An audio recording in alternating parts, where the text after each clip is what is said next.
Thank you for joining the Chair Chronicles podcast. I'm Carla D. Tillery, your life coach and your favorite auntie.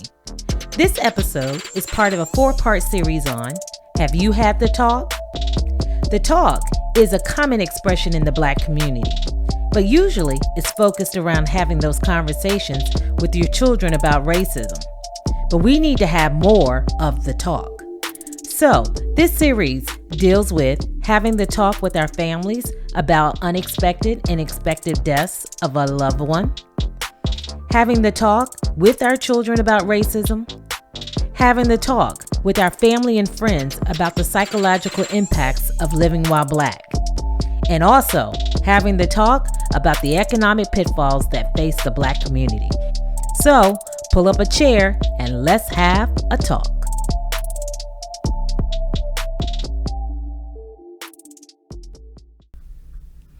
LA. Hey, how are you? Good. Good. So I want to know, have you had the talk? Okay. What is the talk? So, in our community, we talk about the talk. Right. And it usually references social injustice and having that conversation with our kids and things like that. Right. We will talk about that. Okay, But good. today, having the talk with your family or designated close friends about your wishes. Wow. What are your wishes if you pass away? Oh, that's a great question. And That's a great this question. conversation is burning for me. Yeah. Because I think in wake of not only COVID-19 with unexpected deaths, Yes. but also with social injustice and the rioting and just the sort of our interaction with the police, things are happening unexpectedly and we're not prepared. Absolutely. We're not prepared. Yeah. We're not prepared. Yeah. And it's scary because those of us that are left that have loved ones who have passed unexpectedly, if we don't know what their wishes were, if they haven't planned, we're left to pick up those pieces. You're left to pick up the pieces. So after the grieving, there's more stress that's compiled on top of that. So this is a great question. In addition to topic. that, sometimes the family can have issues. Oh, yes. In the preparation, they don't know what's happening to certain property. I want that. And siblings can start to fight over things. Yes. And so we've got to learn how to have that talk. Oh, yeah. We have to. We want to eliminate all of that drama that comes with it. Yeah. So I think we need to unpack this, and I'm looking forward to hearing how do we do this. So it's going to require us to have some difficult conversations. But guess what? While we're living. That's it. While we are living. Yes. So we want to talk about what does it look like to have the talk as it relates to your wishes with an unexpected and expected death of a loved one. Yes. And I think it's important to note, and I'm just going to paraphrase what I heard one time from and actually he's a funeral director. He said we cannot fully be in the presence. We cannot fully live until we talk about death and dying. Yes. Having that hard conversation. We are all going to pass through that gate. We listen, it's inevitable. Yes. And what we need to do is plan for it. Yes. And I'm big on planning. Yes, you are the planner. Yes. So we're going to lay this out. Yes. And let me tell you what really got me in gear about this. It actually happened back in 2005 with Hurricane Katrina. Oh, yeah. And that, hearing the news report, it was absolutely devastating. And to think that families were losing not only their homes, but I'm like, how do you rebuild when you have no documentation? Nothing. Like no social security Things cards. Were lost. Your medical cards. Like everything is lost and damaged and swept away. Yeah. So that got me in high gear about thinking, how am I going to get all of my things in place? Yes. Right? Such that in case of a natural disaster or an unexpected storm, I need to be able to get something quickly and put move. your hands on it and be able to react. And be able to get out. Yeah. And then I was thinking about my parents. I said, if this happened to my parents, like we hadn't had the talk. So I'm like, this could just be devastating. Yeah. To try to make those types of decisions Right. in an unexpected death, you're emotional, you're grieving, and then you got to make critical decisions about the house and the things. Yes. That is difficult. It is. That It's is very difficult. And I mean, coming from a personal experience, in 2015, I lost my brother suddenly. And, I just for a split second, I allowed myself to be, just totally in total breakdown. And then I really had to compose myself because the first thing I started thinking of, what needs to be done? Yeah. What needs to be done? And when it's your first time, it is scary. It is. The funeral directors, they do everything they can to sort of guide you. Right. But there's still so much that even happens after that. That's just preparation for the service or how you handle with, the body and all of those things. It has nothing to do with what happens with their property and their things and how to have those conversations and what to do. What do they have? And what do they have? We can physically know if they have a house or they have a car, or an apartment that you go and get their clothes and things. But what about their documents? Right. What about, life insurance, health insurance, These are information that you need to know. And where is it? What about them unpaid bills? Don't they find somebody? They will find a way. They will find you. Absolutely. So this is critical. So there's more than just one component to this. Yes. And we don't want to scare people. We want you to be prepared. Right. And I know a lot of people don't like to talk about death. I mean, I want to stay around as long as I can. I do too. Even though this world is crazy. Yes. I'm not ready want to yet. make sure that I fulfill my assignment. We talked about purpose. So I want to make sure I fulfill my purpose. But at the same time, having this conversation I think is necessary. Yes. And it doesn't matter whether you're married or single. Doesn't matter. And I would say almost more importantly, if you are single, because you might not, you've got to identify that person. Like, who is that next of kin? That's it. Or is there a designated person that you feel like is responsible enough to handle your business? Exactly. And I think the other part of that too is sometimes people think of, they call it estate planning. And so sometimes they think, well, I don't have an estate. Right. If you own any property, and that means your clothing, your furniture, cars, you don't have to have $1 million to have an estate. Whatever you own, and that includes your bills, that is a part of your estate, and you need to make a declaration of how that gets handled. Right. Absolutely. Yeah. That's absolutely. So let's just remove that myth. We all have an estate. All right. Okay. So I can say I own an estate now. Yes, you can. Okay. All right. So one of the first things to do first is to get all of your documents together. Yes. You need to find a secure place where you can put your birth certificates. If you own a deed to a home, you need to have those deeds in place.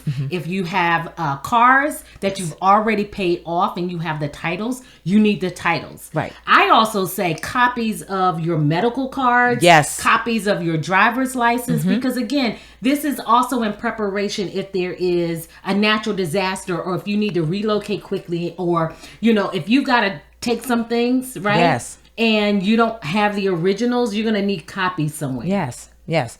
So those things are important to get all of your contract documents, get them in place, find a secure place to store them.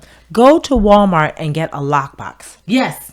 Get a lockbox. That's something that you can just pick up and walk out the door if you have to. And if you can, make sure it could be fire protected. Fire protected, absolutely. And water. Yes. And from water as well. Tip, $39.99. Can't beat it. There you go. There you go. Yeah. So you've got that right. We're going to get all of our contract documents, all of those important things, contact information of key people, all of those types of things you need to have in place and in a secure place. Yes. All right. The next thing. Here's another one. Okay. Life insurance. Please get life insurance. So you do not have to set up a GoFundMe page. Right. Get life insurance. It's not that expensive. It's not expensive. And I will say this, that it's always disheartening. Yeah. I think when the family is left to try to come up with those expenses, right? Yeah. To make sure that you have, a service or so that people can have closure. Right. And I know a lot of people don't like cremation. Yeah. But it's funny. I've had to talk with my family. My dad is absolutely adamant about having cremation. He's like, don't spend the money on that. He was like, if you're not taking care and let me know now, you don't need to be crying over my body later. Right. So that was a hard conversation to hear. Right. Because in our culture, we in some cultures you just don't do that. You don't do that. In some cultures you don't do that. And then in others it's automatic, right? Because they're thinking about what's the best way to leave legacy or to make sure that my family doesn't have so much burden. It's like they create that process and have it in plan and in motion before. So as soon as it happens, like all of that stuff is like automatic. And it removes the stressors. It does the person move that has to handle that, you know. But life insurance is so important, and once you get it, please do not let it lapse. That's right. And there are different types of insurances. There's so many reading materials, but also people that are designated that can really highlight, what type of insurance is best for you, what works for you, what the limits are, and all of that. I'm not an insurance agent, so I'm not going to go through all of that, right? No. But I do think, I know that those people are out there that they can help you on that. Yes, but absolutely. Just get it. Get it. And not just for yourself, get it for your children. Yes. And I'm going to throw it out here, being honest with you. My father still has life insurance policy on his children. Right. He refused to give it to us. Oh, that's nice. And he refused to let it go. The other thing too is employers oftentimes will provide that as a benefit, and they'll have life insurance. Take advantage of it. But however, if you lose your job, it goes away. It goes away. It's only while you're unemployed. So don't rely on that. You have to have it separate from your employer. That's right. Yeah. That's right. Yeah. So that's the second thing. Make sure you have life insurance. Yes. And the other thing is, and I talked about this with my family, it's like the long-term healthcare insurance. Yeah. And nobody, it's interesting because I think we've looked into it, and I know it is expensive. Yeah. Mm-hmm. Right? And every family needs to make a decision whether it's appropriate for them. Right. But we still had to have the conversation about what happens if long-term care is needed. Right. How does that happen? And I remember, like, growing up, my grandmother stayed with us when she got sick.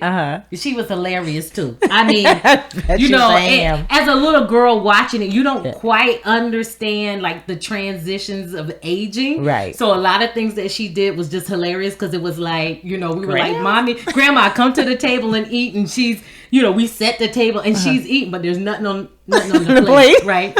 And so as a little girl, we just thought it was funny, like Grandma just like entertaining us, right? But then when you get older, you start to understand that so many things come with aging. But we were in the home with my grandma when she was aging, and so she wasn't in a facility until she absolutely needed to be. But again, this is the conversation you need to have with your family because it may look different in every family. And if you can have long-term health care, that's a wonderful thing. Yeah, and again, it's one of those things where you have to look at your family dynamic. That's right. We see now that, people are living farther and farther apart. Yes. And sometimes that's not feasible for the person to come and live with you or, and nobody likes to hear about wanting to place their person in a nursing home or nursing facility.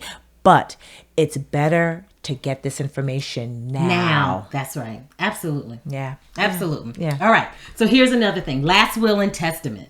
And there's a lot of things we got to get in order. So this is a long list. Yes. But your last will and testament. Yeah. And that is so that there's an understanding of what your wishes are in totality. Right. Yeah. And again, a will does not have to be, 20 pages long. It really is. It lays out, your wishes. Right.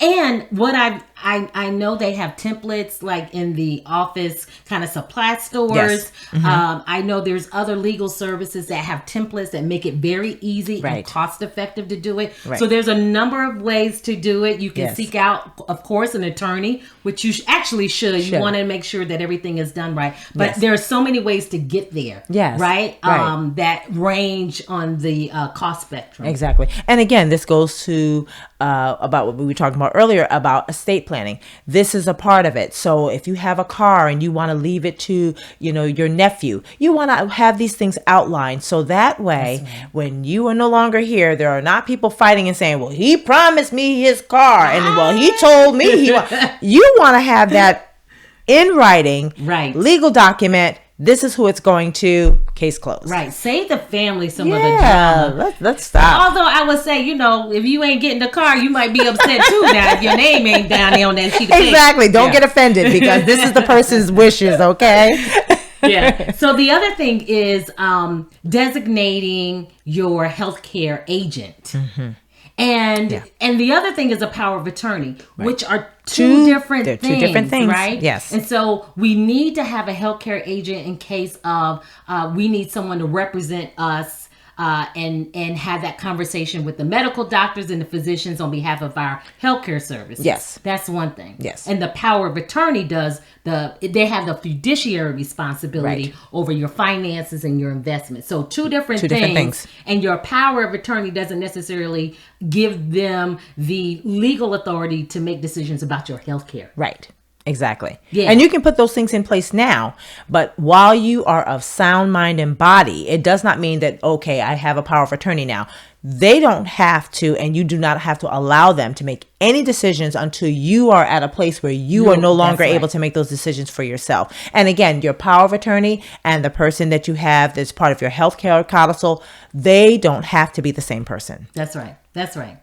They don't have to be the same person. There's still some more. You ready? Whew. It seems like a lot. When we talk through it, it seems like a lot. God. But once you start going down this list, you can. That's right. Yeah. There is another thing. Yeah. All right. So the next thing that you need to have, I'm just going to make sure I got my list here, is establish a living trust. Okay. This one, I think this one is one that we need you to unpack for us because we hear about it, but it's like, okay. I know, and we've done this as part of our family too, to make sure that there was a living trust. My husband has gone through this process with his dad, and that is to protect sort of like all of the assets, so that they don't have to go through what they call the state probationary process. And what it does is it allows all of your beneficiaries of your assets to be able to get it much quicker. Okay. And it's also, there's some tax implications and all of that. Okay. And so I know a lot of times, like estate planners will say you should have a trust, a living trust. Okay. Yeah. That's and there are a good to lot know. of different conditions and stuff. The bottom line is to find somebody who can start to answer these questions for you. Right. So that you'll make sure that you have the right information to make the right decisions for your family. Good. Yeah. But a living trust is important. That's good. That's a great way to explain it. Particularly if you own a home and things like that. It just helps smooth out the process. Okay. Otherwise, if you're, say, for example, your parents leave you a home and they don't have a living trust, you got to go through the state to get it. Even though it could be in your will. Right. Yeah. This so is interesting. It's Didn't know that. complicated. Yeah. And there's a lot to learn. Yes. There's a lot to learn about this. Yes. And I'm by no means saying I'm an expert. What I am saying is that we've been going through this and we're learning it. And that's the other part of it too. If you know someone who has gone through this process, or you yourself have gone through this process, and you see someone starting to ask those questions and think about it, it's not about you saying, well, this is what I've done and this is what you should do, but talk to them about it. Talk to them about the steps that you've had to take. Yes. Break it down into in a way that they can then follow the process. That's right. Yeah. That's right. Yeah. This is good. This is good. So we've talked a lot about like beneficiaries, designating those people who will receive, right? You got to make sure you keep revisiting that. Yes. Right? Circumstances change. People change. Circumstances change. And you got to make sure that you keep those things updated. So yes. Who's on the beneficiary for your life insurance, right? If you designated someone as a power of attorney and they die unexpectedly, then you're left without having someone unless you had a second designee. Right. So you've got to make sure that you keep updating your beneficiaries. Yes. Yeah. And if it's not, well, regardless of whether it's a family member or a close friend or a close associate, you want someone that you can truly trust. Yes. That will take all of the information that you are, and that they will do what they're supposed to do. I mean, you have no way of knowing when you're not here. You trust that they will, but while you are still living, you want to, broach that subject with the person that you trust to do this, and make sure they're comfortable. Because it's easy to say, oh, well, I'm going to have my sister do it. She may not be comfortable with making and with handling your business. Listen, if Junebug ain't handling his business now, please don't have Junebug in charge. Please don't. And no offense to any Junebugs. Every family got a Junebug. Every family have a Junebug. Yes. But I mean, you gotta think this through. Yeah. And you want responsible people. Yes. Right? To handle your affairs. Yes. So again, and especially if you have children that are minors. Yes. Right? Yes. And something happens, because a lot of times parents go on date nights and they could be in a car accident. And if you don't have these things in place, legal guardianship in case something happens to you. Right. Oh my God. Can you imagine like the fear, the frustration, the drama that can happen if no one knows like where to go for your information? No one knows who should take care of the kids. Right. And all that kind of stuff. Like, it's so many things that we have to think through. Right. And that's another element. If you have children, you've got to make some tough decisions. Yes. And you just touched on something, and I would love for you to elaborate a little bit more on it. We talked about documentation and who knows, social media accounts. Oh my goodness. Yes. So social media accounts, and I believe, and I'm not quite sure about all of the social media platforms, but I know Facebook specifically has like this clause as part of it where you could designate someone who can access and take over your account. That's good to know. In case something happens. That's good to know. So all of us Facebook users, let's do that. Let's look at that. We need to look at it, because I know sometimes it's interesting, because I think I've known people to pass away, and you still see like the birthday notifications and stuff so like morbid that. to me. And it's just like, oh my gosh. Why are you still writing on their page? Right. Well, it's a little morbid to me. I mean, that's... Yeah, but you don't know what happens to those accounts. So the big thing is with all of your digital, what they call digital assets, and like your social media pages, Twitter, all of those things, if you have them, right?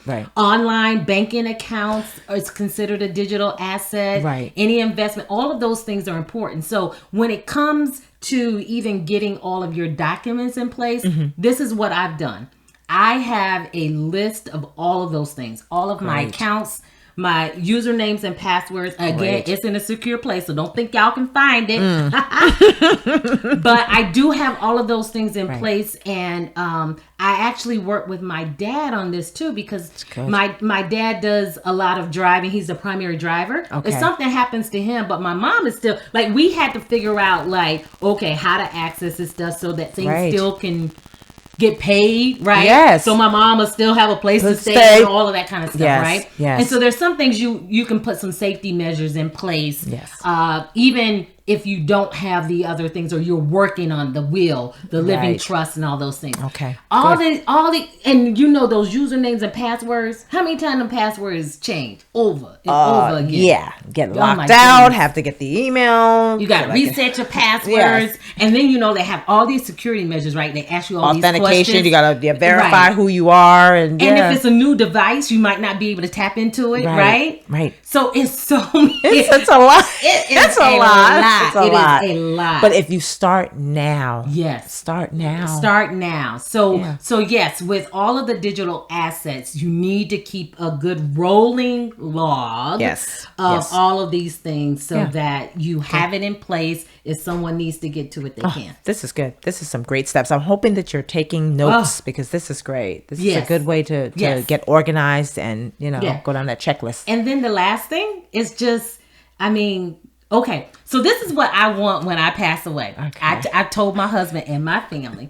My husband does not agree with this, right? But I'm like, if something happens to me first, you better be crying at my funeral. Of course he's going to be crying. He's like, what? I was like, I need everybody to know that you indeed are going to miss me. He loved it. He loved it, did you? Yes. Yeah, they think I'm crazy. I was like, you better miss me, fall out, and carry on. But anyway, the point of this is, because he's paying me no mind when I say that kind of stuff. Right. But the point is that you should think about your arrangements, and to the extent possible, make them clear. Of course, it's so funny because, when we were having this conversation with my parents, they're like,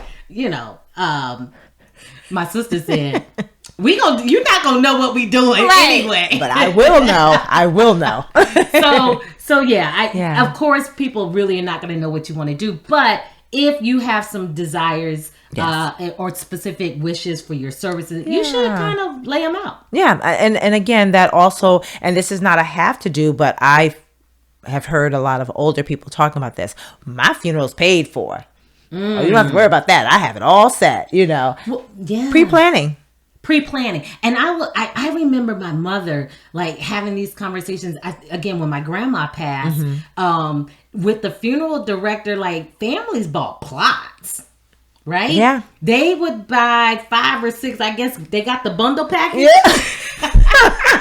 the 3 for 1 or the 2 for 2. I don't know what kind of deal or special she got. I was just like, I don't want to know. I'm okay. It's all right.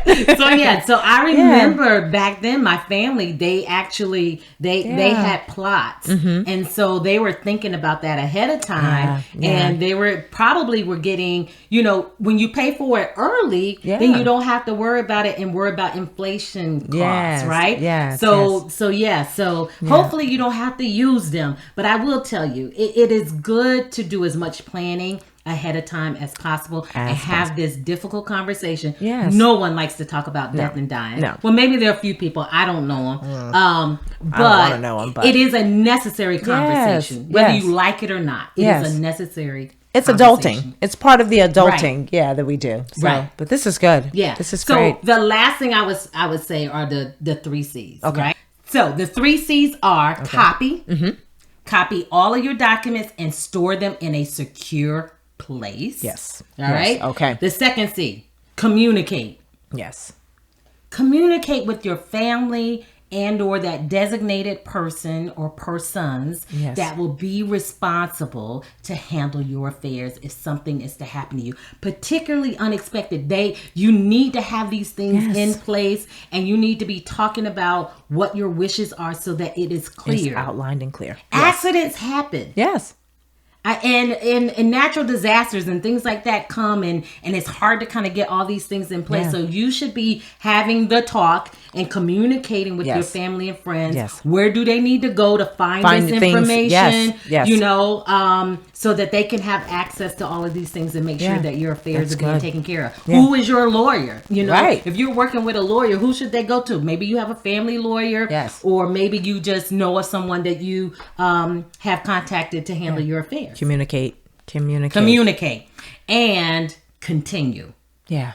Continue updating, continue revisiting these things. Yes. My husband and I usually have a conversation like in the beginning of the year where we sit down and we kind of go through not only like where we want to vacation at and what we want to do for the year, but we think about, do we need to update any of our kind of insurances and things like that. We think about it again. Because maybe we want to change the limits, or maybe we want to maybe we have, someday when we have grandchildren, we might want to update so we can have them as a beneficiary, right? And so it's something that you should consistently continue to have a revisitation of these things because it's important. And I think that's a great way to do it. Do it every year. Whether it's at the end of the year, you can prepare for the new year. We all prepare for the new year and say all of our goals and our resolutions. So make that a part of it. And then as your circumstances change, when you change jobs, if there's illness, if there's any circumstance that will change the overall outlook of your estate, that's when you need to go back and look at it and see what changes need to be made. That's right. So go have the talk. Have the talk. Have the talk. Yes. All right. This has been great. This has been great. So we want you to share your comments. Yes. Please do that in the comment box, or you can send your comments or your testimonies or things you would like to share, your experiences or questions. You can send them to my email address at carladtillery@gmail.com. Thanks again for joining us. So stay tuned and stay connected on The Chair Chronicles.